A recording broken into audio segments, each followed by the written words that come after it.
At this time, I'm excited to start our conversation with two of our remarkable alumni that we have today on the Zoom call, Javier Chavez and Ricardo Palomera. Javier graduated from NAU in December of 2019. He had a 4.0 cumulative GPA, something I can say I never had. And he received the prestigious Golden Axe Award there. Javier was secretary of the Nursing Student Association, and he currently works at the Mayo Clinic, which I know a few of us on the call today have probably visited once or more. You know, Javier says from a young age, he had frequent visits to the hospital due to his asthma, which led him to then volunteer at the hospital when he was in high school. And by the time he graduated, he had over 375 hours of service. Ricardo moved to Arizona from someplace else, much like I did, in 2004, and graduated from Westview High School out in Avondale. Ricardo received his bachelor's in secondary education and history and his master's in education policy at ASU. And now he's teaching in his 5th year in government at North High School in the Phoenix Union High School District. And he's also an avid teacher, which hopefully he'll tell us a little about. So what we're going to do is have just a little 10-minute Q&A, a fireside chat, if you will, and then I'll be back to finish things up. So I'm going to turn it over to Kate and let her kind of lead us in this talk with the students. Okay, thank you very much. And thank you, Ricardo and Javier, for being with us today. You both play critical roles in our community, and it's an honor that you're taking the time out to talk about your experience. I'll open this up to both of you. Can you tell us a little bit what the college-going atmosphere was like in your hometown and the type of assistance that you received during high school to help navigate the college application and financing process? Javier, did you want to take this one first, or did you want me to go ahead and go first? I was trying to unmute myself. No, you can go first and I'll go after you. It's fine. Okay, man. So the college-going atmosphere in my hometown, well, I really have like 2 hometowns. You know, the hometown where my family lives up in Washington, Bothell, Washington. And then also the hometown that I actually went to high school with here in Phoenix.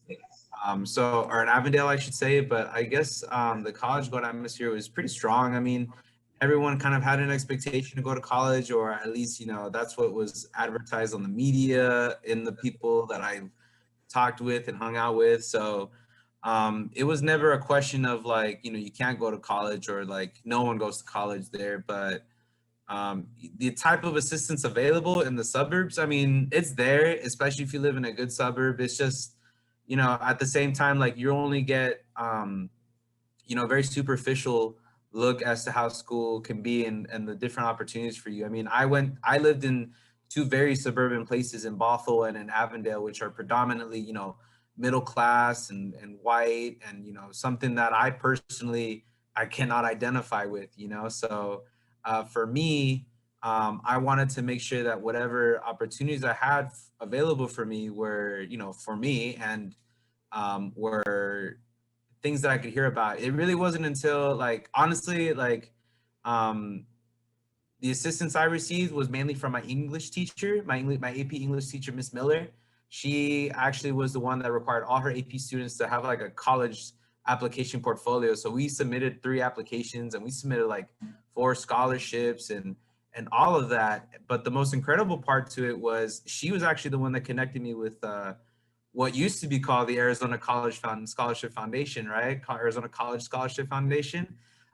Because she had a guest speaker from ASU named Megan Coos, who was like a education retention specialist, I believe. And I messaged her, and I really liked her presentation my junior year about teaching, and that's what I had always wanted to do. So I quickly hit her up, and she had recommended to me the Centennial Scholarship. And the Centennial Scholarship that the College Scholarship Foundation, College Success, was offering that year was the #1 scholarship that I had wanted. It was like a $10,000 scholarship for each and every 4 years. So it was like 40 grand or whatever. And I think that's what really helped me, you know, my English teacher, because I had not much support, you know, I didn't know what the hell I was doing. So really from the teachers, so the schools are really where that college going atmosphere is concentrated in. Great, thank you. So- Javier? oh yeah, thank you. Yeah, so for me, kind of similar situation. I was always dedicated to going to college. However, during my high school years, I just decided to surround myself with other individuals that also had the same goals and dedications that I did. So I would just take AP classes. Um, I went to high school in Surprise, Arizona, which kind of like Ricardo was mainly like middle class, a lot of white people too, and like so like when I would go into AP classes, I would think I remember myself being like one of the only two like minorities in that group, and then but I always wanted to like always better myself. Coming from a background where my parents didn't go to college, I just wanted to like my parents always instilled upon me like, oh, we want you to be better and just stay focused and everything. And while I was in high school, my mom works for a school district, so she also was like always asking teachers like, hey, like what would you recommend for my son to do? Like what would be like the best thing for him? And then I remember one teacher recommended Aguila, which is a youth leadership institute that's dedicated to helping first generation students throughout the college process. And that is actually what connected me with CSA and their scholarship that they applied and everything. So Aguila was, I guess, like the biggest supporter throughout my high school years because I would have to go to monthly meetings with them, socials, symposiums over the summer. They would actually take us to kind of like field trips to like go and visit advisors and college scouts. Something that I don't think was really offered, or at least in my high school, where like you would actually go to college campuses and see your options and everything. I think during my high school years, I feel like guidance counselors and all that stuff just weren't the best at like promoting scholarships and everything like that. So finding outside resources like that was really like a big key factor. And then also like the strong support system that I had at home have helped me navigate through that. Sounds like you guys both had influential teachers and peers in your life. Javier, I'll start with you on this one. Once you got to college, what were some of the challenges that you faced there, and how did College Success Arizona help you navigate them? And then if you could follow up with how you're using that experience with CSA to now help you through your career. So one highlight that kind of comes to mind, my advisor Violetta would always be with me, and like I would always be a dedicated student, and she would help me like as far as getting opportunities and stuff like that. But in college, the number one challenge that I faced was actually getting into the nursing program. That was really hard to do, despite having a 4.0 GPA and everything. Like for some reason in my university, that was just a difficult program to try to get into, and I actually didn't get in on my first attempt. So that was kind of like a culture shock for me. I was like, okay, like that was like where I was like, okay, normally I have everything planned out, I know what I want and everything, but that was just like, okay, now what are you gonna do? So then I talked with my advisor, and she kind of like broke everything down, like saying, well, you can definitely apply again, because that was still my goal, is to be a nurse. And I had that, I guess, semester, like a kind of gap semester where like I'm technically done with the classes that I'm required to do. Now, what can you do to better yourself to get into the program again? So that's where I feel like I received the most help. And CSA has like this milestone chart that we use every time we meet up with our advisors and goals that we would like to set out. And in that milestone chart, I would always like read the list and be like, okay, I kind of want to do almost everything on this list.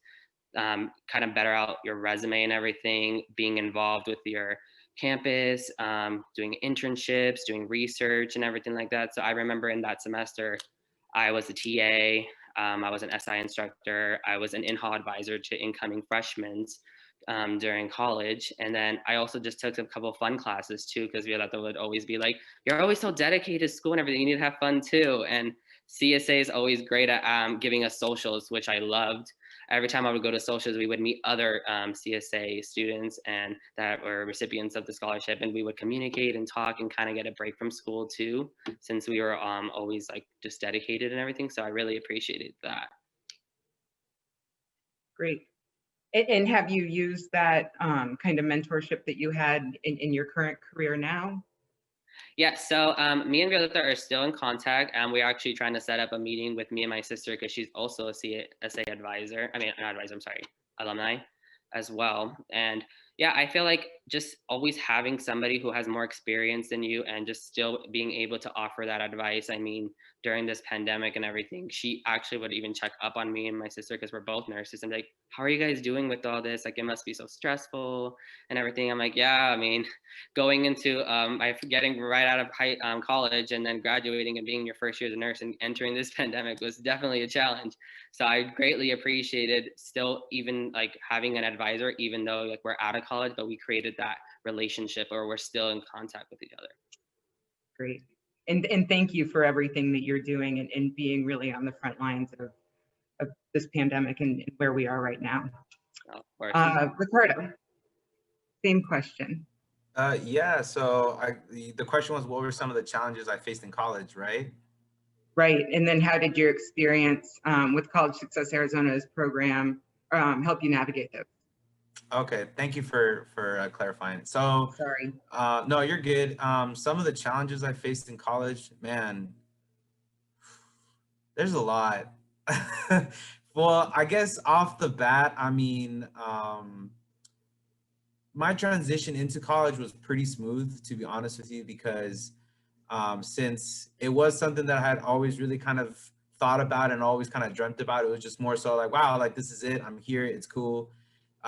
My challenges were pretty much more so, I was in the College of Education, and the College of Education is, I mean, I love the College of Education and teaching's great, but the classes are not super crazy hard. So, you know, I wasn't too like stressed about a lot of the work, but it was a lot of work, and a lot of the work was really, really like very dedicated to the passions I had too. So it made it like a healthy kind of challenge. But I also faced a lot of like social and emotional challenges. You know, I think with education too, as with most other professions that are service professions, like Javier knows, is that, you know, you really have to dedicate a whole part of your like heart and your soul to what you're doing, you know. And the teachers college, when I was student teaching and when I was going through you know, even just the regular classes, it was just so much, you know. It was just so much that I personally emotionally had not been like, you know, prepared for yet, because no one in my family had ever done something like this. Not many people in my life had done something like this.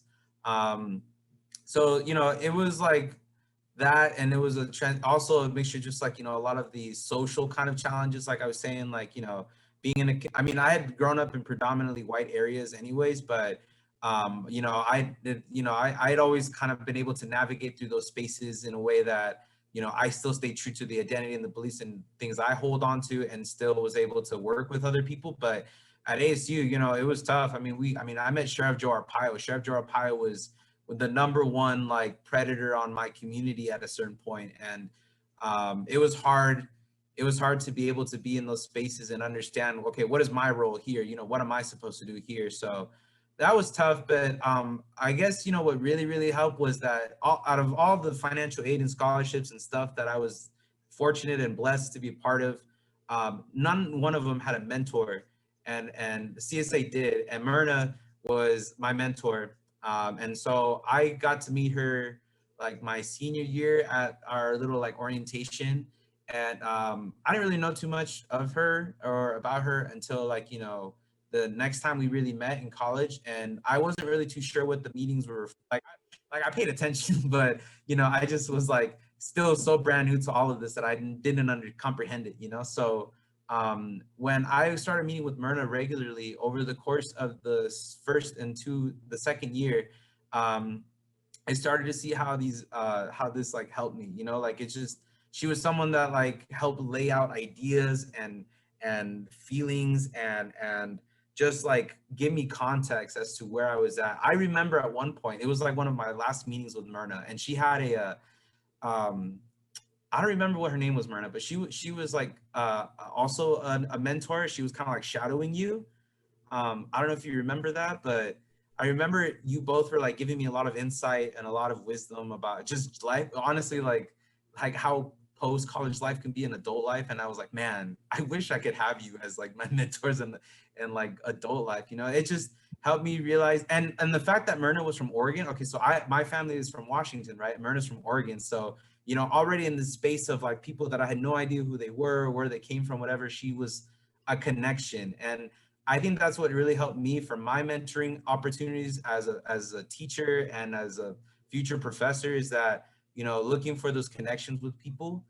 Myrna really helped me out with that. You know, I think now as a teacher, one of the things I always like to ask people is like, you know, where they're from, where their hometown is.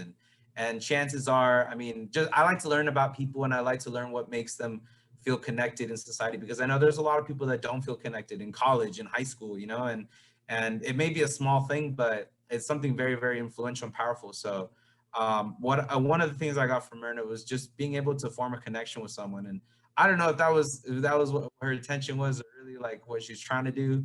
Because I was thinking, I was like, I don't remember us doing a milestone chart, but that's cool. But those milestone charts, I think, were already built into